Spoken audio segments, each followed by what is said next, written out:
La ausencia de los hijos emigrados a América hace que en ocasiones los testadores adopten precauciones para evitar que su parte de la herencia sea dilapidada por otros familiares u otros herederos que quedan aquí en Arona, tal como ocurrió con la aronera María Hernández de Fuentes, la cual dispuso que el dinero que le correspondía a un hijo suyo que estaba en América, y cito textualmente, se deposita en poder de mi compadre Salvador Sierra, quien dará el correspondiente recibo con las solemnidades del derecho, porque somos mortales, lo que no entregará sin los requisitos y seguridades convenientes producidas del expresado mi hijo como legítimo dueño de ello, con lo que me parece quedará seguro para que llegue a manos del supracitado mi hijo. Las relaciones con América no solamente van a aportar caudales y dinero y la posibilidad de ascenso en la escala social de la época, sino también exóticos obsequios que hasta entonces parece que eran desconocidos en estas islas, tal como se desprende del testamento de la acomodada aronera María de la Presentación Acevedo, la cual en 1821 legó a su prima Micaela de Castro un loro, y cito textualmente, para que se divierta y me encomiende a Dios en sus oraciones. Pero este pájaro, esta ave, la volvemos a encontrar como parece ser preciado objeto de divertimento de los aroneros de la época del siglo XIX, y así en otro testamento de un tal Pedro Toledo, del año 1826, dejó a su hija Luciana la caja que traje cuando regresé de La Habana, con lo que tuviere dentro, en recompensa de los muchos beneficios que de ella he recibido y estoy recibiendo, e igualmente le dejo el loro también para que me tenga más presente. De América, no solamente venían estos obsequios, sino también alhajas y joyas destinadas a realzar pues, la belleza de las mujeres de la época, que dan lugar incluso en algunos casos a conflictos familiares, tal como declaró María Agustina de Torres Fuentes en 1825 de forma apesadumbrada, o así al menos lo percibo yo, manifestando que su primer marido le había enviado de Caracas 6 onzas de oro y un aderezo y gargantilla de dicho metal, y que su segundo marido, Lorenzo Rodríguez Sierra, pues le vendió dichas joyas de oro. Y manifiesta la testadora, como digo, con cierta pesadumbre.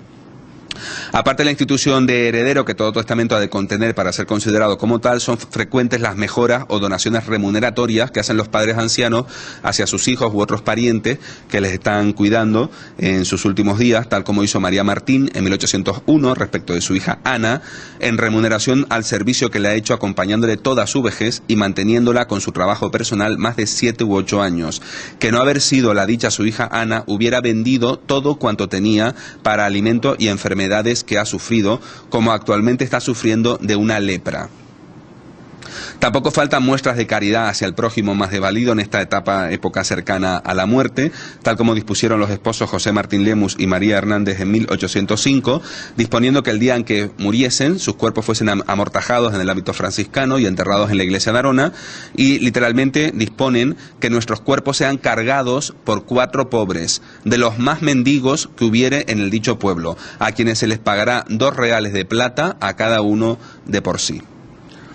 Tal como ocurre en toda esta clase de documentos, el curioso lector se encontrará también con los vestigios de una arona que algunos podemos imaginar, el de las altas tasas de mortalidad infantil de la época, tal como se desprende del testamento que otorgaron en 1867 los esposos José Antonio Risco Lemus y María Antonia Risco Risco. Bueno, aquí esto es un grabado de Caracas del siglo XVIII y otro de La Habana. Y literalmente dicen que de los 6 hijos que tuvieron, solo 5 fallecieron y solo uno pues llegó a la edad adulta. En su testamento del año 1879, manifestando, era soltera, pero tenía 2 hijas de corta edad, y manifestando que había mantenido relaciones con su cuñado, José González Hernández, el marido de su hermana, de las que nacieron esas 2 hijas gemelas, de forma que ante la cercanía de la muerte que presentía esta testadora y la angustia de ver que sus hijas iban a quedar de corta edad huérfanas en el mundo, revela, hace esta escandalosa revelación en su testamento, revela quién es el padre natural, el padre biológico de sus hijas, su cuñado José González Hernández, y dispone que si el padre de sus hijas no quiere asumir la custodia de sus hijas, pues que entonces la asuma el abuelo materno, es decir, el padre de la testadora, que se llamaba Gregorio de Frías. Pero en esta obra, ya prácticamente para finalizar, el lector poco familiarizado con la historia local de Arona, en la época del Antiguo Régimen, pues encontrará también una Arona completamente desconocida, que nos es ajena, incluso que algunos ni siquiera seguramente imaginarán, pero que es muy cercana desde el punto de vista cronológico, como es el de la institución de la esclavitud. Antes la mencioné de pasada, y es que hasta bien entrado el siglo XIX hubo aroneros sometidos, de origen africano, evidentemente, sometidos a esta ignominiosa institución de la esclavitud. Recordemos que en España se abolió la ley abolicionista desde el reinado de Alfonso XII del año 1880, y así se recogen algunas de las cláusulas. Lógicamente, la tenencia de esclavos es un artículo de lujo en aquella época y solo lo poseen las familias aroneras más acomodadas. Y así, por ejemplo,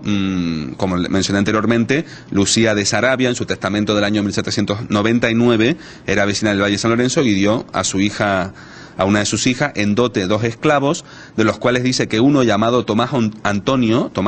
se huyó pidiendo libertad. Se siguió el pleito y en él se gastó todo su importe. Y después, para proseguirlo, fue preciso gastar de otros bienes en que por último nada se avanzó. Y en resultas todo fue gasto. Y al cabo de algún tiempo tomó la misma senda Gertrudis, la otra esclava, es decir, que también huyó.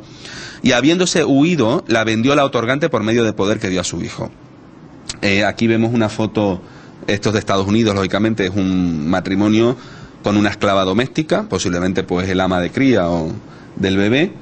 Y esto es una foto que es muy interesante. Esto es un aronero, se llama Narciso Morales y es bisnieto de un esclavo que se llamaba Simón y era esclavo de aquellas señoras que mencioné, Isabel González Betancourt y su hermana Francisca González Betancourt, hijas del capitán Agustín González Betancourt. Pues este señor, que era natural del Valle de San Lorenzo, se llama Narciso Morales, es bisnieto de uno de los últimos esclavos aroneros del siglo XIX, se llamaba Simón Urbano, concretamente.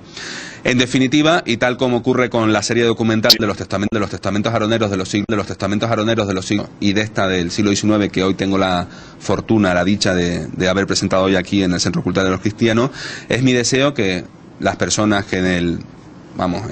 próximamente o en el futuro se adentren en la lectura de esta obra de más de 700 páginas, lectura pausada y reposada, sugiero, encontrarán numerosos datos, como digo, yo creo, de gran interés, no solamente puramente histórico, sino etnográfico, antropológico, lingüístico, genealógico, toponímico, etcétera. Y espero que las personas que quieran y que lean esta obra, pues lo hagan con la satisfacción que muchas veces pues yo sentí adentrándome, tocándome, adentrándome en la mente, en lo que pensaban esas personas, algunas de ellas antepasados de nosotros mismos, de muchos de los que estamos aquí, y en ver, imaginar y llegar incluso a percibir sin mucha dificultad pues cómo fueron su vida, sus preocupaciones, los conflictos en los que se veían envueltos en esa Arona del siglo XIX, tal como ocurre también en la sociedad coetánea. Y es básicamente el deseo que como autor de esta obra pues me gustaría dejarle. Finalmente, ya para acabar, dar lógicamente otra vez agradecer a José Antonio González Marrero, el prologuista de la obra, a Ediciones Idea, a la Sociedad de Genealogía Heráldica, al Patronato de Cultura del Ayuntamiento de Arona por facilitar las instalaciones y lógicamente a mis padres, hermanos y amigos por su constante apoyo en esta algunas veces ardua tarea investigadora. Muchísimas gracias por su atención.